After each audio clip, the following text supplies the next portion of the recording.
दुनिया का सबसे डेंजरस आईक्यू एक्सपेरिमेंट, 3 लाख जाने दाव पर। लैब के चूहे नहीं, इंसानी जिंदगियां। सवाल सिर्फ एक था, क्या इंसानों में आईक्यू को बढ़ाया जा सकता है? साल 1966, वियतनाम जंग में जल रहा है। एक तरफ north Vietnam supported by USSR और चाइना, और दूसरी तरफ south Vietnam supported by America. America ने अपने पैसे, लोग और हथियार सब जला दिए, फिर भी जंग हाथ से फिसल रही थी। वियतनाम के जंगलों से बार बार खबरें आती, सर दुश्मन दिखते ही नहीं, सर रूल्स काम ही नहीं कर रहे, सर ये जंग कुछ समझ में ही नहीं आ रही। ये सारी खबरें पहुंच रही थी एक शख्स तक जो पेंटागन में बैठकर नंबर्स से भरे स्प्रेडशीट्स पर निगरानी रख रहा था। यह आदमी कोई जनरल या वॉर हीरो नहीं, ये था यूएस का नया डिफेंस सेक्रेटरी रॉबर्ट मैकनमारा, जिसके सामने अब बस 2 रास्ते बच गए थे और बहुत कम समय।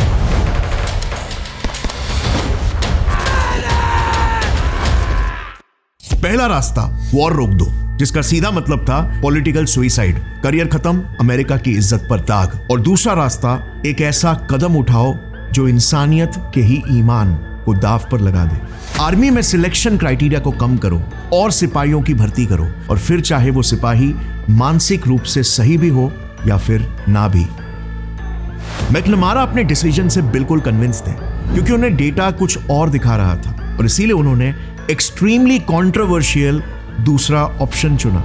मैकनमारा के समय तक अमेरिकन आर्मी अपने वर्ल्ड वॉर के तजुर्बे से एक चीज ऑलरेडी सीख चुकी थी कि हाई आईक्यू सोल्जर्स जंग में बेहतर डिसीजंस लेते हैं। Pilots, engineers, artillery officers, war pressure में आईक्यू एक बड़ा सर्वाइवल एडवांटेज बन जाता है, और इसीलिए बाय रूल यूएस आर्मी अपने आर्म्ड फोर्सेस क्वालिफिकेशन टेस्ट में कैटेगरी 4 और 5 में आने वाले सोल्जर्स को वॉर कॉम्बैट में शामिल ही नहीं करती थी। अब कैटेगरी 4-5 रफली कोरिलेट करता है 70 से 80 आईक्यू के रेंज को, यानी कि soldiers with learning disabilities, high error rate, poor adaptability and very high risk. Judgement के इसी खेल में मुश्किल था जिनके लिए खींचना एक सीधी लकीर। बंदूक पकड़ाकर कह दिया गया, आप लिखोगे अमेरिका की तकदीर। रॉबर्ट मैकनमारा की सोच थोड़ी अलग थी। ये फोर्ड मोटर कंपनी के सीनियर लीडर रह चुके थे। इनकी काबिलियत, कार्स बनाना, सिस्टम्स और प्रोसेसेस ऑप्टिमाइज करना, फैक्ट्री आउटपुट बढ़ाना। उनके लिए मानो जंग की रणभूमि को भी एक फैक्ट्री की तरह ही देखा जा सकता है। ऑटोमेशन का गेम, कंपनीज में कैसे इंटेलिजेंस और स्ट्रेटेजिक डिसीजंस सेंट्रलाइज्ड होते हैं। एम्प्लॉइज तो बस रूल्स और स्टैंडर्ड ऑपरेटिंग प्रोसीजर्स फॉलो करते हैं, सेंटर के डिसीजंस को एग्जीक्यूट करते हैं। जैसे for example McDonald's company, system designed ही ऐसे है कि एक 15 साल का लड़का भी विदाउट एनी नॉलेज और एक्सपीरियंस पहले दिन से ही टेस्टी बर्गर्स बनाने लगेगा, क्योंकि उसे अपना दिमाग नहीं लगाना, बस एसओपीस को फॉलो करना है। मैकनमारा ने सोचा कि जंग में भी सारे स्ट्रेटेजिक डिसीजंस का लोड हाई आईक्यू वाले सीनियर ऑफिसर्स उठा सकते हैं, और लो आईक्यू वाले सोल्जर्स को बस उन डिसीजंस को फॉलो करना होगा, जिसके लिए उन्हें स्पेशल ट्रेनिंग मिल सकती है। बेसिकली हाई आईक्यू वाले ऑफिसर्स बनेंगे दिमाग और लो आईक्यू वाले सोल्जर्स बनेंगे हाथ। He had this whole thing, the military makes you a man.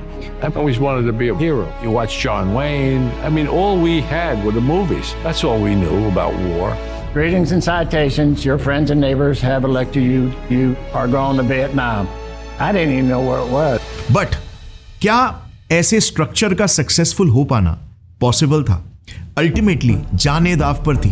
पूरा अमेरिका इसे देख रहा था, और इसीलिए मैकनमारा ने जनता को कॉन्फिडेंस में लाने के लिए एक भविष्यवाणी की कि इन लो आईक्यू सोल्जर्स का जंग लड़ना एक्चुअली में इनकी भलाई है, क्योंकि जंग इन्हें मौका देगा अपनी ट्रेनिंग और परफॉर्मेंस से अपने आईक्यू को बढ़ाने का, जिससे इनकी आगे की जिंदगी भी सुधरेगी।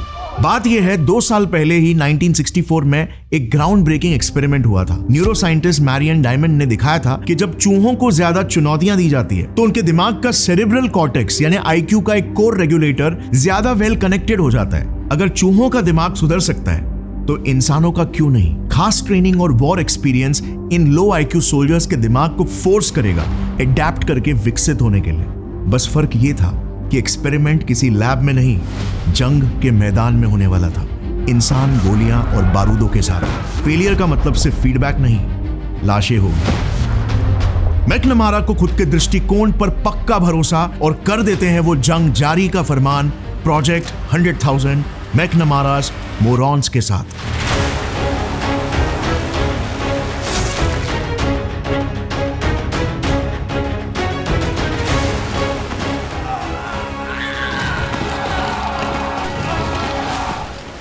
अब मोरॉन्स, ये शब्द सुनकर आपको थोड़ा इनअप्रोप्रिएट लगा?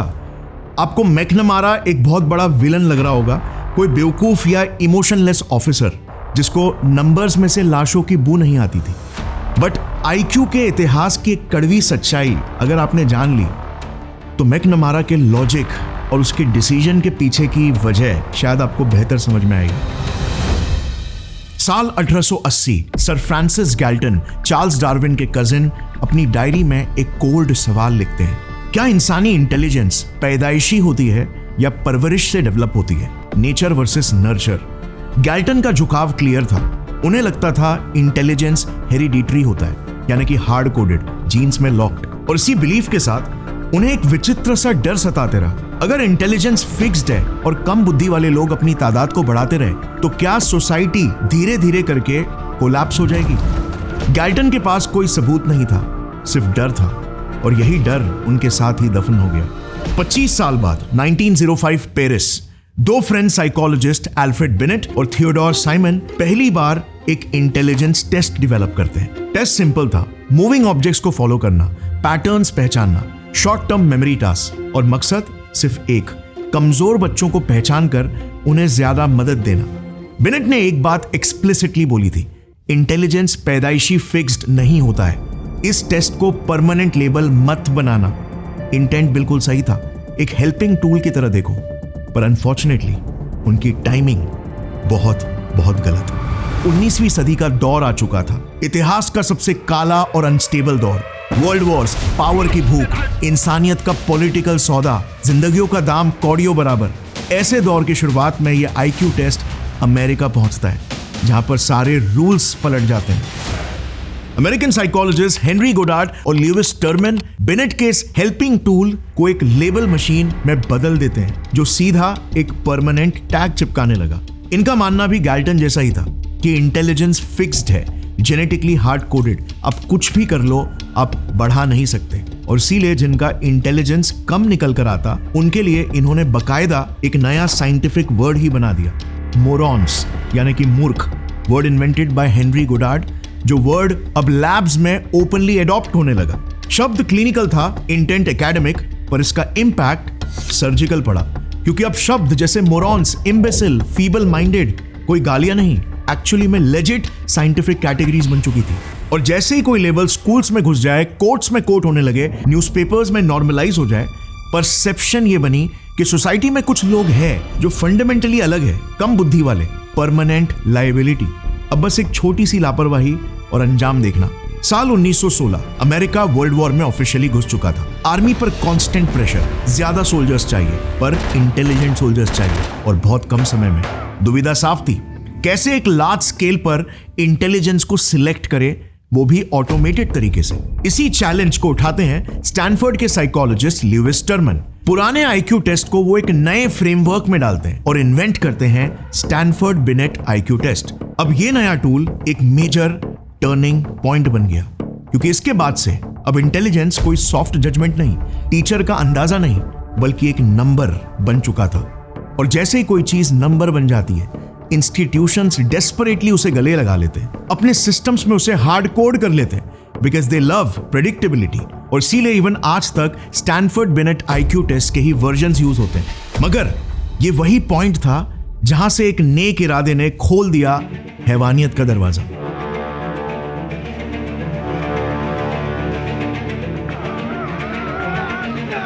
अब आगे क्या होता है जानने से पहले मैंने कहा था organisations love predictability, because predictability मतलब लेस रिस्क, और कॉर्पोरेट हायरिंग को लीस्ट रिस्की बनाना एक्सट्रीमली इंपॉर्टेंट है। यहीं पर उडू का एचआर प्लेटफॉर्म आ जाता है, जो आपके पूरे रिक्रूटमेंट प्रोसेस को इतना स्ट्रीमलाइन कर देता है कि finding great talent literally becomes like अ केक वॉक। रिक्रूटमेंट का सबसे बड़ा चैलेंज होता है मल्टीपल हायरिंग प्लेटफॉर्म्स का डेटा ट्रैक करना। उडू रिक्रूटमेंट ऐप लिंक्डइन, इंडीड, नौकरी जैसे प्लेटफॉर्म से डायरेक्टली कनेक्ट होकर सारे कैंडिडेट्स का डेटा एक ही डैशबोर्ड पर दिखा देता है। अलग अलग एप्स चेक करने की कोई जरूरत नहीं। आप अपने हायरिंग प्रोसेस के हिसाब से कस्टम स्टेजेस सेट कर सकते हो, CV screening, telephonic round, technical interview, और कैंडिडेट्स को उनके स्टेज के अकॉर्डिंग आगे मूव करते जाओ। इंटरव्यूज, कॉल्स या व्हाट्सएप मैसेजेस करने के लिए भी उडू अपॉइंट अपॉइंटमेंट्स ऐप है और उडू कैलेंडर ऐप के थ्रू आप रिक्रूटर और इंटरव्यूअर दोनों को सेम मीटिंग लूप में रख सकते हो। फाइनली जैसे ही इंटरव्यूअर का ग्रीन सिग्नल आए, उडू ई साइन ऐप से आप कैंडिडेट से डिजिटली कॉन्ट्रैक्ट साइन करवा सकते हो और हायरिंग कंप्लीट। हायरिंग के बाद भी उडू एक्सपेंसेस, अप्रेजल्स और documents app employ expenses, evaluations और रिकॉर्ड्स को ऑटोमेटिकली एक ही जगह पर मैनेज कर देता है बिना मैनुअल ट्रैकिंग के। सो बेसिकली ऑन बोर्डिंग से ऑफ बोर्डिंग तक हायरिंग के लिए एक ही सॉफ्टवेयर काफी है, उडू, जिसका standard price 580 rupees per month से स्टार्ट होता है। प्लस इसमें आपके बिजनेस के लिए अकाउंटिंग, सेल्स,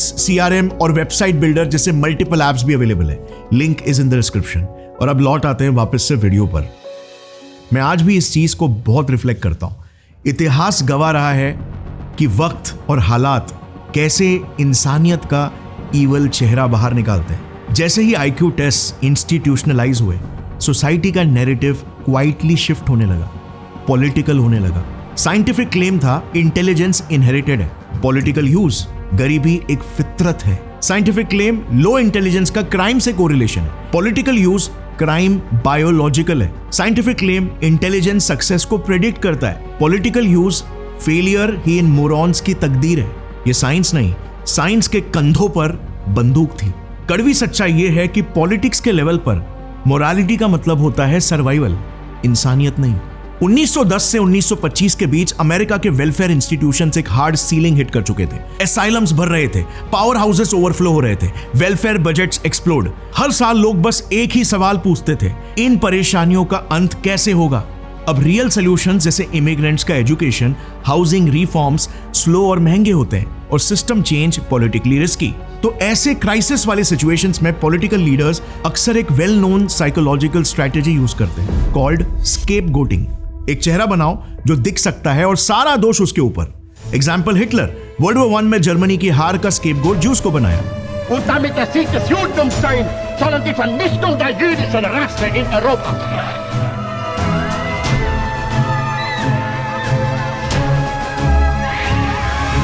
स्टालिन, अकाल से आई भूखमरी का स्केपगोट जमींदार किसानों को बनाया। और इंडिया में तो ये 1947 से चलते आ रहा है। यहां पर तो हर राज्य में एक स्केपगोट है।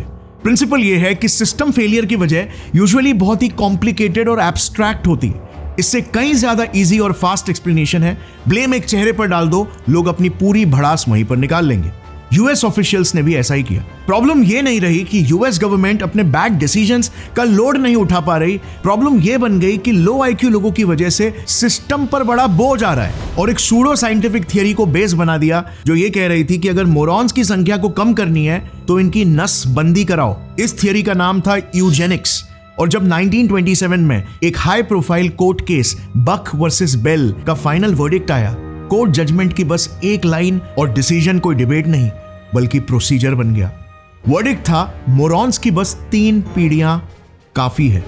Instantly doctors protected, governments empowered, इस हद तक कि कुछ स्टेट्स में जो छोटे मोटे नसबंदी के केसेस हो रहे थे लो आईक्यू लोगों के, वो सब अब लीगली शील्डेड मास प्रोसीजर्स बन गए। Can you believe it? Come intelligent लोगों का मास स्टेरिलाइजेशन लीगल हो चुका था। कुछ दशकों के अंदर officially by law 70,000 come intelligent लोगों की नसबंदी करवाई गई। और सबसे आयरॉनिक बात यह थी, ये कोई जेनोसाइड नहीं था बल्कि कोल्ड कैलकुलेटेड सिस्टम ऑप्टिमाइजेशन था। नाज़ीज ने अपने रजीम में 4 लाख लोगों को स्टेरिलाइज किया, प्राइमरीली लो आईक्यू और मेंटल डिजीजेस वाले लोग। स्वीडन के यूजेनिक्स प्रोग्राम ने 60,000 लोगों को और डेनमार्क ने 11,000। अब ऐसे दौर में जहां पर दुनिया भर में मोरॉन्स को एक लायबिलिटी समझा जा रहा था, एंट्री होती है रॉबर्ट मैकनमारा की, स्ट्रेट फ्रॉम फोर्ड कंपनी, एक और सिस्टम ऑप्टिमाइजर। मगर मैकनमारा ने कुछ हटके सोचा। उन्होंने इन मोरॉन्स को बोझ की तरह नहीं बल्कि एसेट की तरह देखा। मैकनमारा कोई बेवकूफ नहीं थे, वो डेटा देख रहे थे और डेटा एक चीज क्लियरली बोल रही थी। AFQT टेस्ट जो मिलिट्री डिजाइन एप्टीट्यूड टेस्ट होते हैं, IQ टेस्ट से रिलेटेड काफी स्ट्रांगली ट्रेनिंग के परफॉर्मेंस को प्रेडिक्ट करते हैं। यानी कि हाई IQ लोग ज्यादा जल्दी ट्रेन होते हैं और जजमेंट भी जल्दी डेवलप कर लेते हैं। और इसीलिए मैकनमारा IQ को ब्लाइंडली इग्नोर नहीं कर रहे थे बल्कि वो डीपली बिलीव करते थे कि मॉडर्न वॉर्स एक सिस्टम ऑप्टिमाइजेशन का प्रॉब्लम है, फैक्ट्रीज की तरह। Military logistics, supply chains, communication, coordination, technology, resource optimisation. उनका मानना युद्ध वो नहीं जीतता जिनके पास सबसे बहादुर और बुद्धिमान सिपाही है, बल्कि वो जीतता है जो सबसे एफिशिएंटली अपने वॉर रिसोर्सेस को यूज करे। अगर लो आईक्यू लोगों की ट्रेनिंग स्लो और जजमेंट वीक है तो इन पर से सोचने का बोझ ही हटा दो। डिसीजन मेकिंग को ऊपर हाई आईक्यू ऑफिसर्स पर सेंट्रलाइज कर दो। दिमाग ऑर्डर दे और हाथ काम करे। एग्जीक्यूशन को रूल्स, ड्रिल्स और एसओपीज बनाकर ऑटोमेट कर दो। आफ्टर ऑल फैक्ट्रीज में भी लो skill workers plus SOPs high output निकालते हैं। रूल्स फॉलो करने वाले क्लर्क्स सरकारें चलाते हैं। सो वॉर भी तो बस एक थोड़ा ज्यादा कॉम्प्लिकेटेड ही सिस्टम है जिसे केपेबल ऑपरेटर्स सिंप्लीफाई और ऑटोमेट कर सकते हैं। सो क्या निकला इस डेंजरस आईक्यू एक्सपेरिमेंट का नतीजा? क्या हुआ मैकनमारास मोरॉन्स के साथ? वेल, हजारों मारे गए, लाखों जख्मी हुए, बट सच बताऊं, गवर्नमेंट ने पूरी कोशिश की एग्जैक्ट नंबर ऑफ डेथ्स और कैजुअलिटीज को छुपाने की। 1971 में पेंटागन पेपर्स लीक होते हैं और वियतनाम की सच्चाई सामने आती है।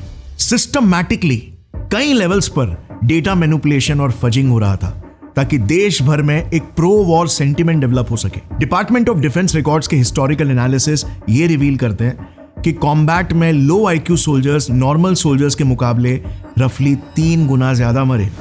मेंटल ट्रॉमा के केसेस 3 से 5 गुना ज्यादा। फ्रेंडली फायर के इंसिडेंट्स डबल। ये किस्सा कई वेटरन सुनाते हैं। इंस्पेक्शन का दिन था, सर्जेंट चीखते हैं, 10 सेकंड सभी फुट लॉकर पर। सब तैयार हो गए, सिर्फ जेनकिंस रह गए हांफते हुए, आंखों में डर। सर्जेंट देखते हैं दोनों पैरों में लेफ्ट साइड के बूट्स। गलती, 10 सेकंड फिक्स करो। Ready sir. मगर इस बार दोनों पैरों में राइट साइड के थे। सर्जेंट चुप, कोई पनिशमेंट नहीं क्योंकि वो ऑलरेडी देख चुके थे। एक बार नहीं, 2 बार नहीं, कई बार। सिपाहियों का दुश्मन को देखते ही फ्रीज हो जाना, एक ही बंदूक को 2-3 बार लोड करना, पायलट्स का चेकलिस्ट से बार बार हटकर गलत स्टेप रिपीट करना, मेडिकल स्टाफ का गलत जगह सर्जरी कर देना, पुअर सिचुएशनल अवेयरनेस, कंफ्यूजन जिस वजह से एक्सीडेंटल फायर्स। ये कोई इत्तेफाक नहीं था बल्कि डिजाइन था, क्योंकि लो आईक्यू इन सोल्जर्स का एक न्यूरोबायोलॉजिकल बॉटलनेक बन गया था। ये टेबल देखना, ये वो सारे ऑब्जर्वेशंस है जो इन रिपोर्ट्स में बार बार रिपीट होते हैं। एक पैटर्न आपको क्लियरली दिखेगा, इन सोल्जर्स की गलतियां अनयूजुअली बढ़ गई थी। बट ऐसा नहीं था कि ये सोल्जर्स नॉर्मली भी रूल फॉलो करने में इतने स्लो या बुद्धू थे। बार बार एक और पैटर्न भी रिपीट हो रहा था कि ये सोल्जर्स टेक्निकल ट्रेनिंग और स्ट्रक्चर्ड ड्रिल्स में तो ठीक से काम करते, पर जैसे ही जंग में कदम रखते, कंफ्यूजन, कंट्रोल लॉस और डिसऑर्गेनाइज्ड। ऐसा आखिर क्यों हो रहा था और नॉर्मल सोल्जर्स के साथ ऐसा क्यों नहीं हो रहा था? वेल, ये कुछ ही पलों में आप समझ जाओगे। मगर इस किस्से ने एक चीज को बियॉन्ड अ डाउट क्लियर कर दिया कि high IQ soldiers perform better in war, no more debate. मगर क्या उन लो आईक्यू सोल्जर्स का एटलीस्ट वॉर के बाद इंटेलिजेंस बढ़ा जो जिंदा बच गए? उन्होंने पूरी ट्रेनिंग ली, वॉर भी एक्सपीरियंस किया। सो क्या जो सरवाइव किए उन्हें जंग के बाद एक बेहतर जिंदगी नसीब हुई? वेल, कुछ रिसर्चर्स ने उन्हें ट्रैक किया और कंपेयर किया उन लेस आईक्यू लोगों से जो वॉर में शामिल ही नहीं हुए थे but similar socio economic background से आते। और रिजल्ट्स, जहां पर मैकनमारा ने दावा किया था इंटेलिजेंस बढ़ेगा, आगे की लाइफ बेहतर होगी, उसका एग्जैक्ट उल्टा हुआ। IQ increase, zero evidence. Post war life worse, employment lower than controls, mental health, PTSD, instability, substance abuse significantly higher, lifetime earnings net negative। ये कोई एनेक्डोट्स नहीं है, ये यूएस डिपार्टमेंट ऑफ डिफेंस के लॉन्जिट्यूडनल रिकॉर्ड्स का pattern है। War ने इन soldiers को अपग्रेड नहीं किया, वॉर ने उनकी कॉग्निटिव सीलिंग को एक्सपोज किया और फिर उन्हें तोड़ दिया। और जब सिस्टम फेल होता है, पॉलिटिक्स एक्सप्लेनेशन नहीं ढूंढती, रिप्लेसमेंट ढूंढती है। पब्लिक नैरेटिव में Vietnam victory in progress, spreadsheets में मौतें बन गई acceptable loss ratios, pentagon papers में दबाई पूरी सच्चाई। और सोल्जर्स के लिए मैकनमारास मोरॉन्स को इस फेल्ड स्ट्रैटेजी के बाद भी ढंग की पेंशन तक नसीब नहीं हुई। प्योर सिस्टमिक डिनायल और भेदभाव। प्रोग्राम बेचा गया था सोशल अपलिफ्टमेंट के लिए, पर उसी लेवल पर सबसे ज्यादा फेल हुआ। इनफैक्ट इस पर एक वॉर वेटरन, हिस्टोरियन और साइकेट्रिस्ट हैमिल्टन ग्रेगरी ने एक पूरी बुक भी लिखी है मैकनमारास फॉली के नाम से। आप चेकआउट कर सकते हो और डिटेल्स के लिए। सो ये पूरा डिबेट जहां से शुरू हुआ उसी सवाल पर वापस आकर हम अटक गए हैं। क्या इसका मतलब गैल्टन सही थे इंटेलिजेंस इंसानों में हार्ड कोडेड होता है, जिसे हम अपनी चॉइस से, मेहनत और ट्रेनिंग से बढ़ा ही नहीं सकते। क्या IQ scores ultimately hard limit set करते हैं कि आप अपनी जिंदगी में कितना आगे जाओगे? वेल, यहीं पर मामला इंटरेस्टिंग हो जाता है। इन्हें आप जानते हो? Nobel prize winning scientist, quantum electrodynamics जैसी दुनिया के सबसे मुश्किल इक्वेशंस को सॉल्व करने वाले आदमी Richard Feynman. But what is not Feynman is his IQ। 120 से 125 के बीच में, सेल्फ रिपोर्टेड। IQ स्टैंडर्ड्स के हिसाब से बिल्कुल भी एक्स्ट्राऑर्डिनरी नहीं, आउटपुट के हिसाब से हिस्टोरिकल जीनियस। अगर IQ ही इंटेलिजेंस है तो फाइनमैन कैसे पॉसिबल है? But wait, there is more. Researchers कहते हैं IQ और इनकम का कोरिलेशन अप्रॉक्सीमेटली 0.2 स्टैंडर्ड डेविएशन है। मतलब IQ इनकम वेरिएशन का सिर्फ 4 से 5% ही एक्सप्लेन करता है। सो फिर सवाल यह है कि 95 से 96% आखिर क्या करता है? वेल, यहीं पर IQ के बारे में हाफ नॉलेज रखना डेंजरस हो जाता है। IQ का प्रॉब्लम यह नहीं कि लोग इसे ओवररेट करते हैं, प्रॉब्लम यह है कि लोग गलत जगह पर इसे अप्लाई करते हैं। चलो एकदम रूट लेवल पर क्लियर करते हैं कि बायोलॉजिकली IQ होता ही क्या है और क्या ये वाकई में इंटेलिजेंस का फाइनल टेस्ट है। स्क्रीन पर आप जो मैट्रिक्स देख रहे हो, ये सबसे फंडामेंटल टाइप का IQ टेस्ट क्वेश्चन है कॉल्ड रेवंस मैट्रिक्स। नोटिस इसमें पैटर्न्स चेंज हो रहे हैं। इस चेंज को आपको एक्यूरेटली आइडेंटिफाई करना है और फाइनल आंसर को प्रेडिक्ट। यहां आपको ना लैंग्वेज चाहिए, ना मैथ्स फॉर्मूला और ना कोई मेमोराइज नॉलेज। इस एबिलिटी को कहते हैं फ्लूइड इंटेलिजेंस। यानी जब दिमाग को बिल्कुल नया अननोन प्रॉब्लम मिलता है तो वो उस रैंडमनेस को कितना जल्दी स्ट्रक्चर में कन्वर्ट कर पाता है। IQ यहीं पर काम में आता है। अब देखते हैं जब आप ये सॉल्व करते हो तो दिमाग के अंदर एक्चुअली में क्या हो रहा है। Step number 1, pattern perception. आंखों ने शेप्स देखे, साइज, ओरिएंटेशन, काउंट में चेंज नोटिस किया। ये बेसिकली विजुअल प्रोसेसिंग है और यहां पर सभी लोग लगभग सिमिलरली परफॉर्म करते हैं। IQ का असली फर्क यहां पर नहीं आता है। Step number 2, pattern relations. यहीं से IQ का गेम शुरू होता है। इंफॉर्मेशन ब्रेन के पेराइटल कॉर्टेक्स तक जाती है, जहां पर दिमाग पूछता है कि इस पिक्चर में एग्जैक्टली क्या चेंज हो रहा है, कौन से एलिमेंट्स रेलेवेंट है और किन्हें इग्नोर करना है, इन एलिमेंट्स के बीच क्या रिलेशन है। पेराइटल कॉर्टेक्स बेसिकली आपके दिमाग का डिमेंशनल प्लेग्राउंड है। ये शब्दों में नहीं सोचता, ये स्पेस में सोचता है। जैसे फॉर एग्जाम्पल, इन स्टेयर्स के शेप और ओरिएंटेशन को देखकर आप ऑटोमेटिकली समझ जाते हो कि आपको नीचे कैसे उतरना है। That's because your parietal cortex is working. Now coming back to test, यहां पर सिर्फ शेप ओरिएंटेशन काफी नहीं है, आपको लॉजिकल कैलकुलेशंस भी करने होंगे। मतलब स्पेशल इंफॉर्मेशन में लॉजिकल रूल्स डिकोड करना होगा। और इसीलिए अब जुड़ जाता है आपके दिमाग का सबसे logical part, dorsolateral prefrontal cortex, आपके पेराइटल कॉर्टेक्स के साथ। इस कोऑर्डिनेशन को कहते हैं फ्रंटो पेराइटल नेटवर्क, जो ही IQ परफॉर्मेंस के पीछे की एक कोर बायोलॉजी है। इन नेटवर्क्स को जोड़ने वाली वायरिंग व्हाइट मैटर प्रोसेसिंग और कोऑर्डिनेशन की स्पीड को डिसाइड करती है। अब यहां पर हाई IQ और लो IQ का फर्स्ट रियल स्प्लिट आता है। हाई IQ दिमाग जल्दी समझ जाएगा कि इस पूरे इमेज में एक मेन बॉक्स है जो स्टेबल है। ओवरऑल 3 इंडिपेंडेंट वेरिएबल्स है, पर ईच बॉक्स 2 वेरिएबल जो चेंज हो रहे हैं। वो उन अलग अलग वेरिएबल्स को इफेक्टिवली सेपरेट करके होल्ड कर पाएगा कैलकुलेशंस के लिए अपनी वर्किंग मेमोरी में, जैसे एक प्रोसेसर का कैशे या कंप्यूटर का रैम। इसी प्रोसेस को कहते हैं एब्स्ट्रैक्शन।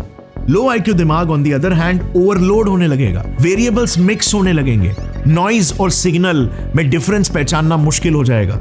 लो IQ दिमाग की वर्किंग मेमोरी भी रिकॉर्ड्स के अनुसार सिर्फ 2 से 3 वेरिएबल्स की होती है, जबकि एक एवरेज IQ दिमाग की वर्किंग मेमोरी 3 से 4 वेरिएबल्स की होती है। सो यहां पर वर्किंग मेमोरी भी बॉटलनेक क्रिएट करेगी, प्लस व्हाइट मैटर कनेक्टिविटी भी लेस डेंस होती है। अब step number 3, patterns, rule testing and decision making. यहां पर logical part dorsolateral prefrontal cortex rules को होल्ड करता है, एंटीरियर सिंगुलेट कॉर्टेक्स गलत रूल्स को किल करता है और वेंट्रोलैटरल PFC सारे इररिलेवेंट पैटर्न्स को ब्लॉक करके सही कैंडिडेट से रूल्स टेस्ट करवाता है। इस स्टेप में ब्रेन बेसिकली मल्टीपल रूल्स को एक साथ टेस्ट कर रहा होता है, जो वर्क नहीं कर रहे उन्हें रिजेक्ट और राइट रूल मिलने पर उसके बेसिस पर आंसर को प्रेडिक्ट। जैसे इस केस में रूल ये है कि फर्स्ट बॉक्स का लार्जेस्ट शेप सेकंड बॉक्स में गायब हो रहा है और थर्ड बॉक्स में लार्जेस्ट शेप के अंदर मिल रहा है। सेकंड रो में भी यही रूल रिपीट हो रहा है, तो इसके हिसाब से थर्ड रो का प्रेडिक्शन होगा ये सर्कल के अंदर ट्रायंगल। अब ये मीडियम डिफिकल्टी का टेस्ट था, बट लो IQ ब्रेन्स ऐसे हिडन रूल्स डिस्कवर करने में स्ट्रगल करते हैं, specially under time pressure. Confuse हो जाते हैं और गलत डिसीजंस और जजमेंट लेने के लिए प्रोन हो जाते हैं। And this can actually mean life and death in war. समझने के लिए बैटलफील्ड सिमुलेट करते हैं।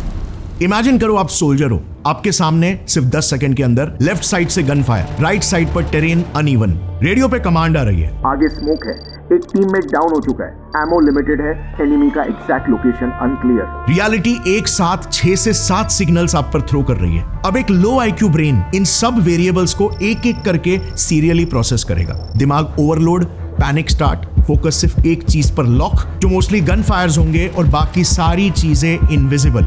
3 कॉमन आउटकम्स निकलेंगे, या तो फ्रीज, या ब्लाइंड फायरिंग, या गलत डायरेक्शन में मूव। ये कायरता नहीं, ब्रेन ओवरलोड है। हाई आईक्यू ट्रेन्ड सोल्जर का एडवांटेज यहां पर दिखेगा। वो इन 6 से 7 कॉम्प्लेक्सिटीज को 3 कंस्ट्रेंट्स में चंक कर देगा, सिंप्लीफाई कर देगा, पैटर्न रिलेशंस क्रिएट करके। जैसे लेफ्ट से gun fire plus smoke plus teammate down is equal to enemy pressure zone. Right में irregular terrain plus no cover plus no ammo is equal to movement constraint. Radio command plus timing is equal to decision window. 3 chunks, clear structure, no overload, controlled response. और इसीलिए IQ, जो fluid intelligence, abstraction और working memory को reflect करता है, का advantage कोई आज से नहीं है, बल्कि लाखों साल पहले से है, जब इंसान जंगलों में रहा करता था और अनएक्सपेक्टेड थ्रेट्स का आना नॉर्मल था। उस समय भी हाई आईक्यू मतलब हाई सर्वाइवल रेट, और आज भी यही सच है। और यहीं पर मैकनमारा ने हमारे दिमाग की एक क्रिटिकल सच्चाई मिस कर दी कि ट्रेनिंग फील्ड और बैटल फील्ड में एक बड़ा फर्क होता है स्टेक्स का। इसी वजह से लो आईक्यू सोल्जर्स ट्रेनिंग में तो स्टेप्स को ठीक से फॉलो करते, बट जंग में कदम रखते ही ब्लैंक। ट्रेनिंग में गलती मतलब फीडबैक, बैटल फील्ड में गलती मतलब लाशें। और इससे high stake situations intense stress response create करते हैं, पैनिक, एंजाइटी, जिसका सोल्जर के दिमाग पर डायरेक्ट और इमीडिएट इफेक्ट पड़ता है। वर्किंग मेमोरी श्रिंक हो जाती है और एब्स्ट्रैक्शन कोलैप्स 40 से 50% तक, विच इज ह्यूज। और जिसका बेसलाइन हाई हो वो कोलैप्स के बाद एटलीस्ट फंक्शनल रहता है। फर्क नहीं पड़ता अब हाई आईक्यू हो या लो आईक्यू, पर जिसका बेसलाइन पहले से ही लो हो वो कोलैप्स के बाद नियर जीरो पर आ जाएगा। और इसी वजह से लो आईक्यू सोल्जर्स ट्रेनिंग में तो ठीक थे, पर बैटलफील्ड में जाते ही ब्लैंक हो जाते।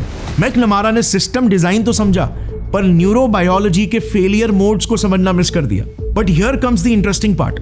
अगर हाई आईक्यू इतना बड़ा एडवांटेज देता है, तो फिर क्यों सारे टॉप जनरल्स हाईएस्ट आईक्यू के नहीं होते? देश चलाने वाले और टॉप एंटरप्रेन्योर्स हाईएस्ट आईक्यू के क्यों नहीं है? क्यों बैंक्स आपको करोड़ों का लोन देने से पहले आपका आईक्यू टेस्ट नहीं लेते?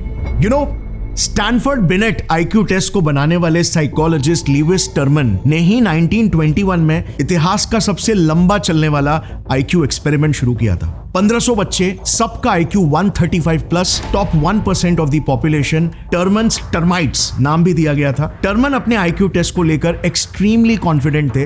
अगर आईक्यू ही इंटेलिजेंस है, तो ये हाई आईक्यू वाले बच्चे आगे जाकर दुनिया बदलेंगे। इन्हें 60 सालों तक फॉलो किया गया, बचपन से बुढ़ापे तक, और रिजल्ट शॉकिंग। ये बच्चे एवरेज से ज्यादा हेल्दी रहे, एवरेज से ज्यादा एजुकेटेड बने, एवरेज से ज्यादा कमाए, स्टेबल करियर्स में गए, doctors, engineers, professors, managers, middle class to upper middle class life जी। पर एक चीज बिल्कुल मिसिंग थी। कोई आइंस्टाइन नहीं बना, कोई फाइनमैन नहीं बना, कोई वर्ल्ड चेंजिंग डिस्कवरी नहीं किया, 0 Nobel prizes, 0 world changing impact. मगर आयरनी देखना, 2 बच्चे जो टर्मन के आईक्यू कट ऑफ से नीचे रह गए थे, उन्हें स्टडी से बाहर कर दिया गया था, कहकर they don't qualify. William Shockley और लुई एल्वारेज दोनों ने आगे जाकर नोबेल प्राइजेस जीते, ट्रांजिस्टर्स और पार्टिकल फिजिक्स की दुनिया बदलकर। यानी जो इतिहास बदलने वाले थे वो आईक्यू टेस्ट में ही फिल्टर आउट हो गए। इससे एक अनकंफर्टेबल साइंटिफिक सच निकलता है, आईक्यू का फायदा एक सीलिंग के बाद फ्लैटन हो जाता है, जो रफली 120 से 125 आईक्यू के बाद है। Working memory bandwidth around 4 variables पर कैप हो जाती है, एब्स्ट्रैक्शन सफिशिएंट हो जाता है, प्रोसेसिंग स्पीड थोड़ा और फास्ट जरूर, पर सिर्फ कैलकुलेशन थोड़ा जल्दी होगा, डायरेक्शन सोचने का बेहतर नहीं होता। इस पॉइंट के बाद असली सवाल ये नहीं होता कि आप कितना तेज सोच सकते हो, असली सवाल होता है आप सोच किस चीज के बारे में रहे हो। और यहीं से इंटेलिजेंस का नेचर बदल जाता है। यहां से आईक्यू सिर्फ एक बंदूक रह जाती है, पर वो पॉइंटेड कहां पर है? सही टारगेट पर या फिर खुद पर, वो मैटर करता है। और इसीलिए कई हाईली इंटेलिजेंट लोग खुद को डिस्ट्रॉय कर देने वाली गलतियां भी कर लेते हैं। यहीं से 4 higher levels of intelligence activate होता है। ये वो लेवल्स है जहां पर लोग या तो इतिहास बनाते हैं या सिर्फ सिस्टम को स्मूथली चलाते रह जाते हैं। इस सीरीज के पहले वीडियो में मैंने आपसे प्रॉमिस किया था कि मैं इंटेलिजेंस के सबसे ऊपर वाले स्विच के बारे में आपको बताऊंगा, पर साइकोस का रूल है clarity before information, depth before expansion और अंडरस्टैंडिंग फेलियर्स बिफोर कॉन्फिडेंस। हम चेहरे नहीं देखते, सिस्टम्स समझते हैं। ये वीडियो ऑलरेडी हैवी हो चुका है और इसीलिए एक और वीडियो जल्दी हम इंटेलिजेंस के हायर लेवल्स को साइंटिफिकली डिकोड करेंगे ताकि हर एक साइको की जिंदगी का पोटेंशियल मैक्स आउट हो। अगले एपिसोड में इंटेलिजेंस की रियल हायरार्की, आईक्यू के ऊपर के कंट्रोल लेयर्स और वो एक स्विच जो डिसाइड करता है कि आप अपने दिमाग को चलाते हो या फिर आपका दिमाग और सिस्टम आपको।